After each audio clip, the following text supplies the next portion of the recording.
In the 12th and 13th centuries, the Norman expansion through England, Scotland, Wales and Ireland brought a more continental and Roman Catholic influence in Ireland. Norman patronage of European monastic orders gave rise to the establishment of religious houses throughout Ireland. These friaries and abbeys became an immense asset to a region. The Franciscans were introduced to Ardfert by the Anglo-Norman Fitzmaurice family in 1253. They would have granted the lands to the friars. The 13th century Gothic chapel would have been surrounded by outbuildings, workshops, barns, stables, gardens and allotments. What is left to us today is just a portion of what would have been a much larger complex of buildings.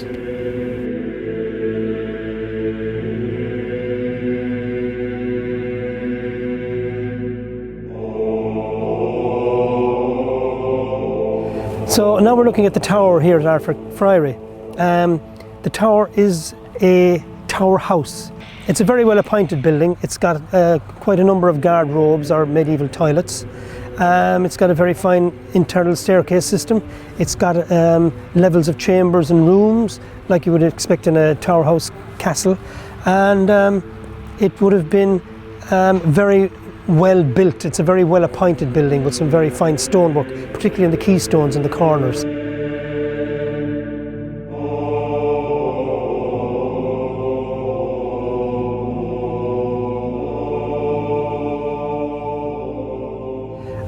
The upper chamber of the tower would have been like a main residence.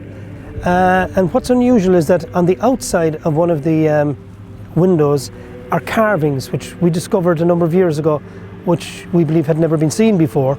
And they depict three faces: the face of what might be a bishop, a grotesque face, and then a winged angel. These would be on the mullions of the outside of the window. So they wouldn't have been for the public viewing because they're so high up. So it's a kind of a mystery as to what these carvings represent and why they were carved on the outside of the building so high up.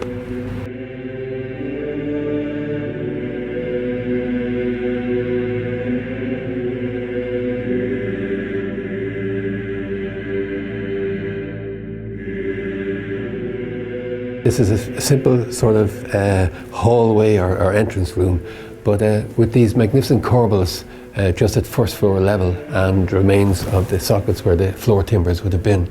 And these corbels would support the floor for a very fine room up above on the first floor, which has a beautiful arched doorway into it.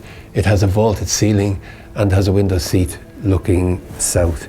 And it has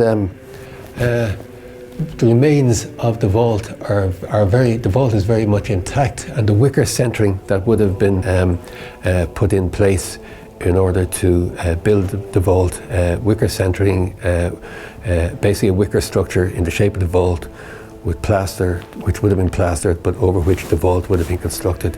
The entire room would have been rendered in a bright render, as a lot of the tower would have been as well.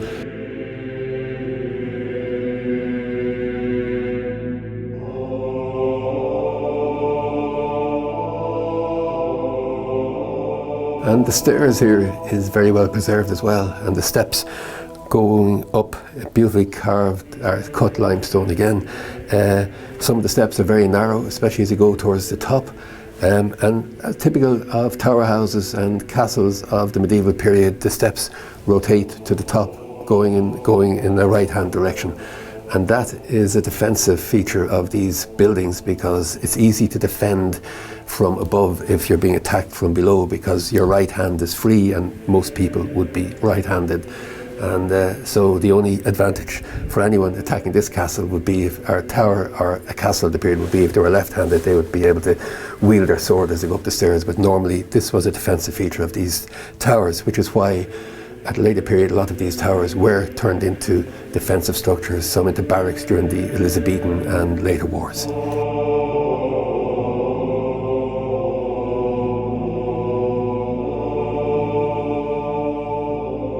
Now, Finbar, we're inside in one of the rooms here in the tower. But what would they have used these rooms for? These rooms, and they're small rooms on every floor of the tower, and they're probably the living quarters of some of the senior clerics. They might have slept in these rooms. You can see the beautiful ornate window seats that they might have sat on and read or entertained visitors in. They might have been sparsely furnished, but they would have been just adequate. As I said, they're small. The windows are indicate that the building is of 15th century date. It's a tower that would have been added on when the monastery had the wealth to do and add on these sort of embellish the site to the degree that they could it could stand out more and be more of a symbol of the wealth and the status of the monastery at the time. But there would have been domestic quarters for the monks and the abbot, etc. before this, but they might have, some of the senior clerics might have lived in these rooms and had a room, a room to each individual would have been probably most likely the norm in that regard.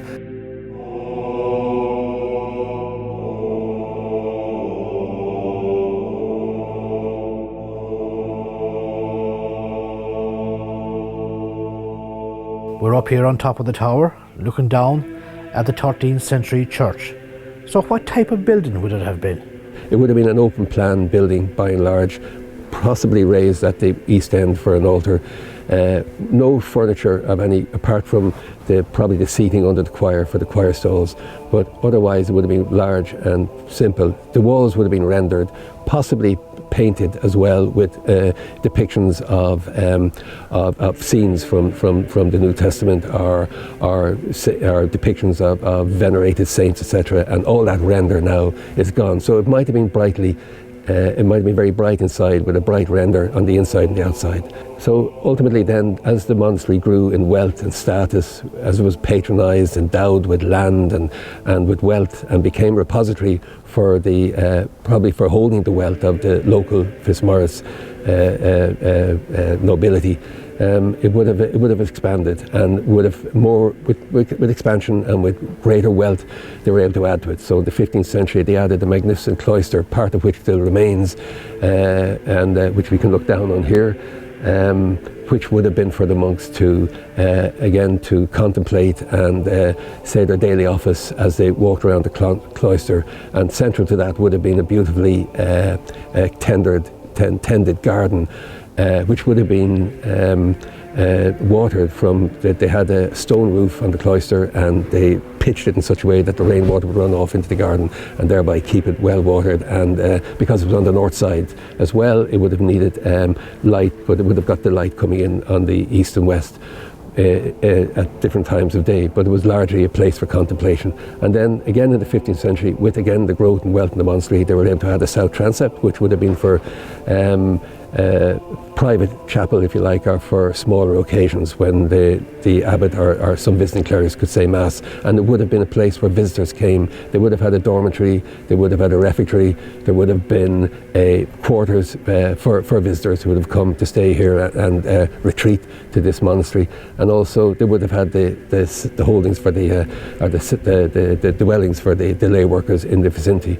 And then as well in the 15th century, where we're sitting on top of this magnificent again addition in the 15th century of a really fine tower with all the latest again style of 15th century architecture visible in it, the beautiful ogee headed windows for the openings and again it would have been probably used for the more senior clerics and clergy for their as their domestic quarters, and the lower ranking monks, if you like, would have lived in the domestic quarters associated around the monastery. Very often these monasteries, they did have as if the domestic quarters would be above the cloister area. We're probably looking down over the cloister area where the monks would have slept, and then below that the cloister for their offices, as I said. And then so that's that would have been the 15th century sort of additions to it, and it would have been it would have stood out like a beacon in the landscape until in the middle of the 16th century, with the disestablishment of the monasteries and the confiscation of the monasteries and monastic lands. It was ultimately given to the Crosbys, who built their first mansion here, and the first reformed bishop of Kerry was a Crosby, John Crosby, who was probably based here initially, but that was prior to that in the 16th century. It had been used as a military barracks during the 16th century wars, the late wars, the Desmond Rebellion period. It was used as a barracks and then subsequently granted by Elizabeth to the Crosbys, who became the major landlords in this area.